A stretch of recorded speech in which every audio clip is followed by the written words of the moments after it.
জর্ডি ফার্নান্ডেসের creation যে উদ মারাকুজা, তারপর হচ্ছে কি জানি এটার নাম, এক্স নিহেলো, ব্লু তালিসমান, এই টাইপের super duper expensive and hit perfume বানাইছে। তারই একটা ক্রিয়েশন ফ্রেঞ্চ এভিনিউয়ের নাম হচ্ছে নেবিতে। ওকে, বটল ডিজাইন, ফ্রেঞ্চ এভিনিউর টেগ, জর্ডি ফার্নান্ডেজের বানানো সব কিছু মিলাই এক্সপেকটেশন ছিল স্কাই হাই। এক্সপেকটেশন কি মিট হয়েছে? You gonna know about it এই ভিডিওতে।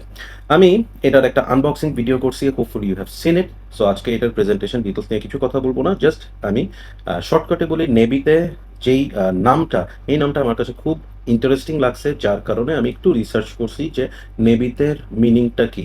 So I have found out যে এটা লেবাননের একটা সিটি, যে সিটিটা হচ্ছে হিল এবং মেড অফ রক্স, হ্যাঁ, অনেক পাথরেই হিল দিয়ে বানানো একটা শহর, যেখানে ওরা পাহাড়ে পাথর কেটে ঘাস কেটে এই ধরনের, হ্যাঁ, প্যালেসগুলো বানায়। আমি ওই আনবক্সিং ভিডিওতে বলেছিলাম যে এটা দেখে আমার কাছে ইন্ডিয়ানা জোনসের রাইডার অফ দ্য লস্ট আর্কের যেই মুভিটা আছে সেটার একটা সিনের কথা মনে আসে। ওখানে ওই ধরনের একটা প্যালেসে আমাদের হ্যারিসন ফোর্ড যায়। ওকে, সো এই পারফিউমটা আমি ফুল ওয়্যার করছি। What is the outcome? আমার কি এক্সপেকটেশন মিট হয়েছে?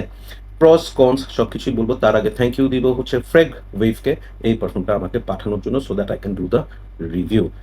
Thank you so much. Okay, Jordi Fernandes middle eastern perfume হাউসগুলোর জন্য এখন পর্যন্ত যতগুলো পারফিউম বানাইছে, none of them impressed me. কেন জানি, হয়তো বা এটা আমারই ভুল, আমি অনেক বেশি এক্সপেক্ট করে বসে থাকি, মিট করে না। এবং এই লোকটা আসলে এখন যে পারফিউম নিয়ে কাজ করতেছে সেটা হচ্ছে completely is trying to get money. হয় না যে এখন আমি পাগলের মতো কাজ করতেছি শুধুমাত্র টাকা কামানোর জন্য? জর্ডি ফার্নান্ডেজ ভদ্রলোকটা এখন আসলে শুধু টাকা কামানোর জন্যই পারফিউম বানাচ্ছে। সেখানে কোনো ধরনের ক্রিয়েটিভিটি, কোনো ধরনের ইমোশন, কোনো ধরনের ওয়াও ফ্যাক্টর আসলে নাই। মিডল ইস্ট হাউসগুলো তাকে টাকা দিচ্ছে so that they get that name. কারণ হচ্ছে উদ মারা খুঁজা অনেক হিট করছে মিডল ইস্টে। কারা বানাইছে, কে বানাইছে? জর্ডি ফার্নান্ডেজ বানাইছে। ওর নামটা যদি আমি এখানে ইউজ করতে পারি তাহলে তো ফাটাফাটি সেল হবে। সো এই খেলাটাই চলতেছে, sorry to say. Okay, negative কথা বললাম, পজিটিভ কথায় আসি। স্মেলটা খুব সুন্দর, কিন্তু এটার যে নোটস, ডিসিডিং। হ্যাঁ, এখানে নোটসের মধ্যে বলছে এখানে কার্ডেমম আছে, সিনেমান আছে, ডেটস আছে, খেজুর, কফি আছে, ভ্যানিলা আছে, ব্লা ব্লা অনেক কিছু। বাট আমি এটার থেকে যে স্মেলটা পাই সেটা মোর অফ হচ্ছে একটা গরমন্ডি কফি, একটু ডার্ক চকলেটি একটা ভাইব, একটু ল্যাকটনিক একটা ভাইব। জাস্ট জিনিসটা এরকম যে আমরা নর্মালি ল্যাটে টাইপের যে কফিগুলো খাই সেটার সাথে আপনি যদি একটু ভ্যানিলা অ্যাড করেন, একটু মাস্কি পাউডারি ভাইব আনেন, আপনি নেবিতে টাইপের একটা স্মেল পাবেন।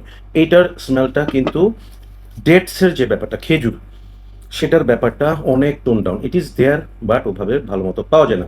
সো ওপেনিংয়ে আপনি কার্ডেমাম এর একটা ফ্রেশনেস এবং সাথে সাথেই একটু ডার্ক চকলেটি একটা ভাইব এটার মধ্যে পাবেন।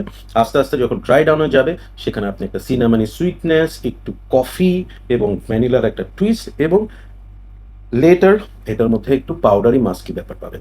স্মেলটা ভেরি জেনারিক, খুব হাইলি এক্সপেক্টেড একটা, মানে বটল, সেখান থেকে যে জুসটা বের হয়েছে সেটা আমার কাছে মনে হয়েছে, হ্যাঁ, আমার এক্সপেকটেশন মিট হয় নাই। আমার এখান থেকে অনেক বেশি চেঞ্জেস, অনেক কিছু স্পেশাল আমার এক্সপেকটেশন ছিল। বাট স্মেলটা মোরলেস আমি বলবো হচ্ছে গরমন্ডি সেগমেন্টেই পড়ে, এবং এটার প্রোফাইলটা ইটস কোয়াইট কমন। এখন একটা বিষয় একটু বলি যে এই পারফিউমটা কোন পারফিউমের মতো। আমি যখন ফ্রেগ্রেন্টিকা চেক করছিলাম সেখানে আমি দেখলাম যে এটাকে অনেকে বলছে গাইডেন্সের সাথে মিলে, অনেকে বলছে হচ্ছে এইটার সাথে খামরা কাওয়া মিলে, অনেকে বলছে initial side effect, Oman luxury, কেডেন। যারা বলছে আমি জানি না তারা আসলে ওই পারফিউমগুলো ইউজ করছে কিনা, নাকি বুগি চুগি নোট থেকে দেখছে এখানে কফি আছে, খামরা কাওয়া মাইরে দিই, এখানে এইটা আছে, আখি গালা উদ আছে, গাইডেন্সের কথা বলে দিই। ব্যাপারটা এরকম। আসলে এটার সাথে ওগুলোর তেমন কোনো মিল নাই। হ্যাঁ, আমার এখানে যেসবগুলো রেফারেন্স দিছে, যেমন গাইডেন্স, যেমন খামরা কাওয়া, কেডেন, প্রত্যেকটা পারফিউম আই ট্রাইড পার্সোনালি, আমার রিভিউ আছে চ্যানেলে, একটার সাথেও এটার কোনো মিল নাই। ইন্টারেস্টিংলি এটার সাথে কোন পারফিউমটার মিল আছে জানেন? ফ্রেঞ্চ অ্যাভিনিউয়ের একই সময় রিলিজ করা আরেকজন পারফিউমারকে দিয়ে বানানো এই পারফিউমটা, ফ্রেঞ্চ অ্যাভিনিউ গ্রো। সো এখানে কোনো একটা খেলা হচ্ছে, যেটা আমি একটু করে আপনাদের সাথে শেয়ার করব আরেকটা রিভিউ ভিডিওতে, যেটাতে আমি নেভিতে এবং গ্রোয়ের একটা side by side comparison video করব।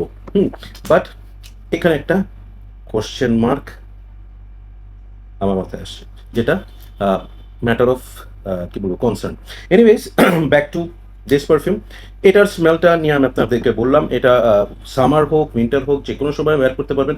This is not too loud of a perfume. এটা পারফরমেন্স আমি বলবো 8 ঘন্টার প্লাস। আমি সকালে ওয়্যার করছি, এখনও টি শার্টে হালকা করে পাওয়া যাচ্ছে। এই ব্লটারে স্প্রে করছিলাম, ব্লটারে এখনও স্মেলটা আছে, বাট এটা খুব বেশি প্রজেক্ট করছে, রুম ফিল করছে, ইটস নট দ্যাট। আমি প্রায় 8টা 9টার মতো স্প্রে করছি, সেখান থেকে আমি কোনো টাইমেই খুব লাউড প্রজেকশন বা সিয়াজ বা কমপ্লিমেন্টস এরকম কিছু পাইনি। হয়তো বা হ্যাঁ, কমপ্লিমেন্টস ইটস মানে লাকের ব্যাপার, বাট আমি সিয়াজ বা প্রজেকশন ওভাবে করে আমি এটার মধ্যে থেকে পাইনি। সো ইটস কাইন্ড অফ মানে একটা আপনার আশেপাশে একটা ছোট সেন্ট বাবল ক্রিয়েট করবে। কাছে যদি কেউ পাশে বসে, they will get the smell. Scent profile very safe. যারা একটু চকলেটি গরমেন্ডি এবং একটু ডার্ক কফি টাইপের একটু ওই ধরনের টোনের পারফিউম পছন্দ করেন, দেখো না লাইক ইট। এটার শুরুতে কার্ডেমম এবং কফির যে খেলাটা ওইটা চলে গেলে সেখানে সিনামামের একটা সুইটনেস আসবে এবং একটু পাউডারি একটা ভাইব আসবে, যেটা হচ্ছে মাস্কি একটা ফ্রেশ পাউডারি টাইপের একটা স্মেল আসবে। একদম ড্রাই ডাউনে গেলে আপনি মানে হিন্ট অফ উড, হ্যাঁ একটু উড একটা এক্সপেক্ট পাবেন, যেটা আসলে ভেরি মাচ নেগলিজিবল। ওকে, সো ওভারঅল স্মেল এটাই। এখন আমি একটু বলবো যে এইটার ডেট নাইটের জন্য খুব সুন্দর একটা পারফিউম। আপনার আশেপাশে যদি কেউ ক্লোজ কন্ট্যাক্টে থাকে, দেখো না enjoy it. It's nothing challenging, আবার নাথিং ভেরি ইন্টারেস্টিং। হ্যাঁ, লিনিয়ার টাইপের একটা স্মেল। এবং আরেকটা কথা আপনাদেরকে আমি বলবো, সেটা হচ্ছে যে আমার পার্সোনাল এক্সপেকটেশন যেটা ছিল সেটা নেভিতে মিট করে নাই। ওকে, সো আমি রিকোয়েস্ট করবো আপনারা ডিকেন ট্রাই করেন। ডিকেন যেখানে পাবেন সেখান থেকে ট্রাই করেন, করে দেন ডিসাইড করেন যে আপনি এটা কিনবেন কি কিনবেন না। Please mark my word, it's a nice perfume, it's a good perfume, it's a safe perfume, হ্যাঁ, ফর নাইট আউট। ঠিক আছে, বাট আপনার কাছে হয়তো বা এই প্রোফাইলের পারফিউম থাকতেও পারে। এটা nothing very special or uncommon, but it's a very safe kind of perfume. Price পয়েন্টের কথা যদি বলি, এগুলোর প্রাইস এখন 5 থেকে 5,500 টাকার মতো দাম, হয়তো দাম কমতেও পারে, বাট অ্যাজ অফ নাও এরকম প্রাইস। তো এই রেঞ্জে আমার এক্সপেকটেশন আরও বেটার কিছু হতে পারতো। So any one can pool it off, specially যারা ইয়াং ক্রাউড আছে তারা এটা ইউজ করতে পারবেন খুব আরাম করে। আর কেউ যদি এটাকে গাইডেন্স অথবা ইনিশিও সাইড ইফেক্ট বা কেইডেন এই ধরনের পারফিউম চিন্তা করে কেনেন, will be disappointed. So that's my take on French Avenue নেভিতে। আমি যদি রেট করি, I'm gonna rate this 7.5 out of 10. Jordi Fernandez, you're not doing justice to your name. Okay.